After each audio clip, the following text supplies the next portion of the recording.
বাঙালির সবচেয়ে পছন্দের সর্ষে ইলিশ। এটা করা যেমন সহজ, খেতেও তেমনি অনেক বেশি মজা।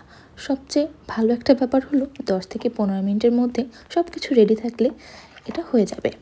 এই জন্য আমি প্রথমেই সরিষা, কাঁচামরিচ আর কিছুটা লবণ ব্লেন্ড করে তার মধ্যে 1 চামচ পেঁয়াজের পেস্ট মেখে রেখেছিলাম। এরপরে সরিষার তেলে একদম চুলার আঁচটা লো রেখে এর মধ্যে কালো জিরা দিয়ে তারপরে হলুদের গুঁড়া, মরিচের গুঁড়া খুবই সামান্য পরিমাণ দিয়ে ভেজে নিয়েছি মাত্র 30 সেকেন্ডের জন্য। পাশাপাশি মাছটাও একটু ভেজে নিয়েছি। অনেক ভাজা যাবে না, অল্প আঁচে মাছটার এপিট ওপিট 1 মিনিটের মতো ভেজে দিয়ে দিয়েছি সেই ব্লেন্ড করা মশলাটা। এরপরে কয়েকটা কাঁচামরিচ ছিটিয়ে দিলাম। এই তো, এখন যদি ঝোলটা টেনে যায় আর তেলটা উপরে উঠে যায় তাহলেই হয়ে যাবে আপনার সর্ষে ইলিশ। আর এর সর্ষে ইলিশ দেখতে যতটা না লোভনীয়, খেতে অনেক বেশি মজা। আর এর ওমেগা 3ও নষ্ট হবে না।